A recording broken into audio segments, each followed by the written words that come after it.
Fingió amarme mientras jugaba conmigo, hasta que entendí por qué nunca quería que lo eligiera de verdad. Si tuviera que ponerle un nombre a lo que viví con él, sería ese momento en el que te das cuenta de que todo lo que sentías era real, menos la otra persona. Antes de él, mi vida era tranquila. No perfecta, pero estable. Tenía mi rutina, mis silencios cómodos, mis pequeños logros que nadie aplaudía pero que a mí me hacían sentir suficiente. No necesitaba a nadie, o al menos eso creía. Él llegó sin hacer ruido. No fue de esos que irrumpen, fue más bien de los que se deslizan. Empezó con mensajes casuales, luego llamadas largas que se sentían demasiado naturales para ser nuevas. Me hacía reír en momentos donde ni yo sabía que lo necesitaba. Y lo más peligroso, me hacía sentir vista. Recuerdo una noche en particular. Yo estaba agotada, emocionalmente drenada por cosas que ni siquiera le había contado. Él lo notó. No preguntó directamente, solo dijo, hoy no estás bien, ¿verdad? Y en ese instante, bajé la guardia. Ahí fue donde empezó todo. Al principio, era atento. Demasiado atento. Me escribía buenos días, buenas noches, recordaba detalles pequeños que yo misma olvidaba. Sabía cómo hablarme, cuándo callar, cuándo insistir. Pero nunca daba el paso. Y eso, en ese momento, no me parecía raro. Pensé que era prudente, que tal vez tenía miedo, que estaba siendo respetuoso. Me convencí de que lo que había entre nosotros era algo que se estaba construyendo con cuidado. Pero había cosas. Pequeñas grietas que decidí ignorar. Desaparecía a veces. No por días, pero sí lo suficiente para que yo sintiera el vacío. Luego volvía como si nada, con la misma calidez, como si no hubiera dejado un silencio incómodo en medio. Y yo lo aceptaba. Porque cada vez que regresaba, me hacía sentir como si yo fuera la única. Pero lo peor aún no había pasado. Había momentos en los que sus palabras se volvían ambiguas. Decía cosas como me encantas o no sabes lo importante que eres para mí, pero evitaba cualquier etiqueta. Nunca decía lo que éramos. Y yo tampoco preguntaba. Porque en el fondo, tenía miedo de que la respuesta rompiera todo. Me decía a mí misma que no importaba, que lo importante era cómo me hacía sentir. Que no todo tenía que definirse. Que algunas cosas simplemente eran. Pero no era cierto. Había noches en las que me quedaba mirando el teléfono, releyendo conversaciones, buscando señales. Analizando cada palabra, cada pausa, cada respuesta tardía. Y en ese momento todavía no entendía lo que realmente estaba ocurriendo. Un día, por casualidad, o eso quiero creer, vi algo que no debía. No fue una traición directa. No fue un mensaje explícito. Fue algo más sutil, pero suficiente para hacer ruido en mi cabeza. Una reacción. Un comentario. Un patrón. Y ahí fue cuando algo empezó a no encajar. Pero decidí no decir nada, todavía. Empecé a observar más. A prestar atención a detalles que antes dejaba pasar. A notar cómo cambiaba su tono dependiendo del momento, cómo aparecía y desaparecía como si supiera exactamente cuando yo estaba a punto de soltarlo. Y eso fue lo que más me dolió. Porque ya no parecía casual. Parecía calculado. Lo que descubrí después me dejó helada. Pero no fue en ese instante. Fue un proceso lento, incómodo, como armar un rompecabezas que no quieres terminar porque sabes cuál será la imagen final.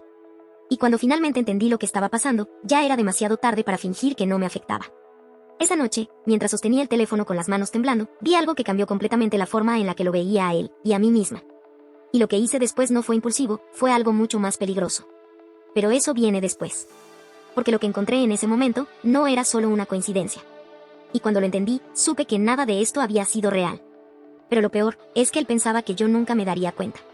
Y ahí fue cuando decidí quedarme un poco más, aunque ya sabía la verdad. La noche en la que todo encajó no lloré. Eso fue lo primero que me asustó. Esperaba sentirme rota, traicionada, incluso humillada, pero lo único que apareció fue una calma extraña, casi incómoda. Como si una parte de mí ya hubiera entendido todo mucho antes, y solo estuviera esperando a que yo lo aceptara. Porque ya no había duda. No era que él no supiera lo que hacía. Era que lo hacía demasiado bien. No era confusión. Era un patrón. No era interés. Era control. Y fue en ese momento cuando dejé de preguntarme por qué me hace esto. Y empecé a pensar en algo completamente distinto. Ya no quería respuestas. Quería equilibrio. Durante los días siguientes, no cambié nada, al menos no de forma visible. Le seguí respondiendo igual, con la misma cercanía, con el mismo tono. Incluso diría que fui más dulce. Y eso fue lo que él no vio venir. Porque mientras él creía que seguía teniendo el control, yo ya estaba observando cada uno de sus movimientos con una precisión que antes no tenía. Empecé a notar los horarios. Las repeticiones. Las excusas recicladas. Los momentos exactos en los que aparecía después de desaparecer. Todo tenía un ritmo. Y cuando entiendes el ritmo de alguien, puedes anticiparlo. Pero decidí no decir nada, todavía.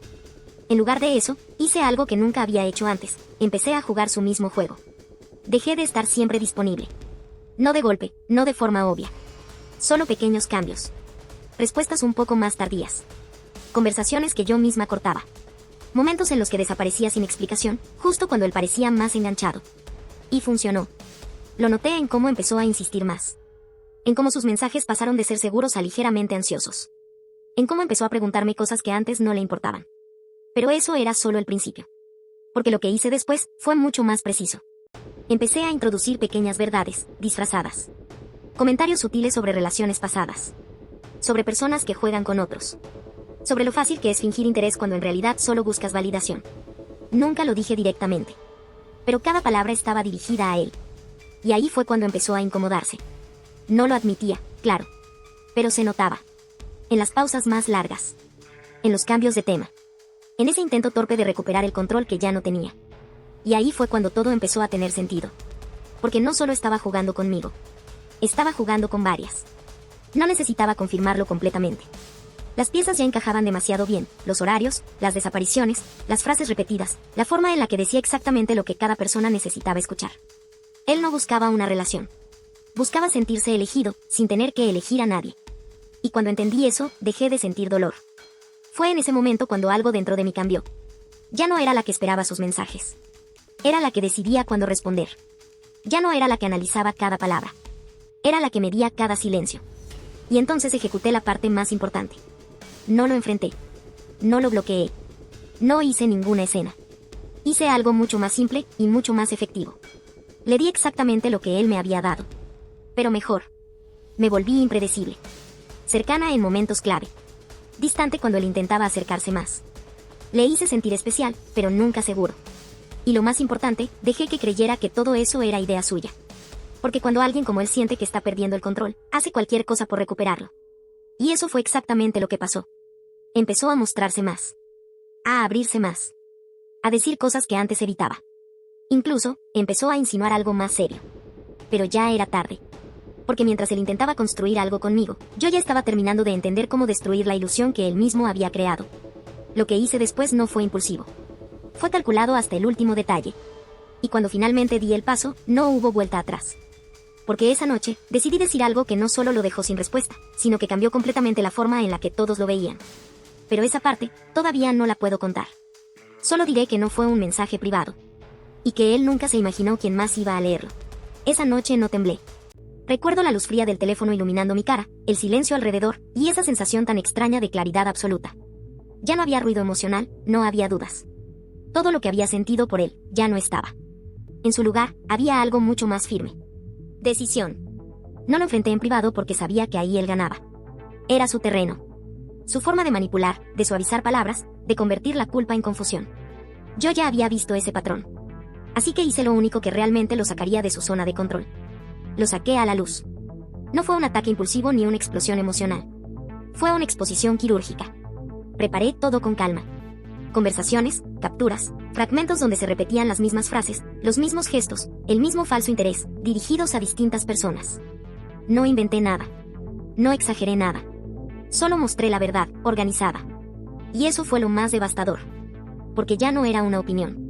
Era un patrón imposible de negar. Publiqué todo en un espacio donde sabía que él no podría controlar la narrativa. Donde otras personas podían ver, comparar, reconocer. Y lo que pasó después fue inmediato. Primero, silencio. Ese tipo de silencio que no es tranquilidad, sino impacto. Luego, mensajes. No de él. De otras personas. Algunas confundidas. Otras dolidas. Varias, reconociendo exactamente lo mismo que yo había vivido. Y ahí fue cuando todo se rompió. Porque ya no era una historia aislada. Era una red. Él intentó responder, claro. Intentó minimizarlo, decir que eran malentendidos, que cada conexión era diferente, que yo estaba exagerando. Pero ya no funcionaba. Porque cada palabra suya encontraba un eco en otra persona que había escuchado lo mismo. Y por primera vez, él no tenía el control. Su reputación empezó a caer de forma lenta, pero constante. No fue un escándalo explosivo, fue algo peor para alguien como él, pérdida de credibilidad. Las personas dejaron de verlo igual. Ya no era el atento, el que siempre estaba, el que entendía. Ahora era el que repetía discursos. El que jugaba. El que nunca se quedaba. Y lo más curioso, es que nunca tuve que hablar más después de eso. Porque el daño no lo hice yo. Lo hizo la verdad. Pero hay algo que nadie sabe, o al menos, no completamente. Ese patrón que expuse, no lo descubrí todo en ese momento. Algunas piezas ya las tenía desde antes. Pequeñas intuiciones, señales que había guardado incluso cuando aún quería creer en él. Y cuando todo encajó, no improvisé. Solo terminé algo que ya había empezado sin darme cuenta. Eso fue lo que cambió todo. Porque en el fondo, mi proceso no comenzó con la venganza. Comenzó el día en que dejé de ignorar lo que sentía. Y después de todo, vino algo que no esperaba. Paz. No una felicidad exagerada, no un triunfo vacío. Paz real. Volví a estar sola, pero de una forma completamente distinta. Ya no era un vacío, era una elección. Volví a mis rutinas, a mis silencios, a mis pequeños logros, pero ahora sin esa necesidad constante de validación externa. Antes de él, yo creía que no necesitaba a nadie. Después de él, entendí que no necesitaba a alguien que no supiera quedarse. Y eso lo cambió todo. Con el tiempo entendí que esto nunca se trató solo de él. Se trató de mí. De lo que estaba dispuesta a aceptar. De lo que elegía ignorar. De lo que ahora ya no permitiría nunca más. Porque si todo empezó con una ilusión, terminó con algo mucho más real. Límites. Ahora te pregunto algo a ti. Si descubrieras que alguien jugó contigo de esa forma, ¿lo expondrías o simplemente te irías sin decir nada? No estoy segura de que haya una respuesta correcta. Solo sé que yo elegí la mía, y no me arrepiento. Si llegaste hasta aquí y esta historia te hizo pensar o sentir algo, dale like, comenta qué habrías hecho tú y sígueme para más historias como esta. Suscríbete y dale compartir para más historias.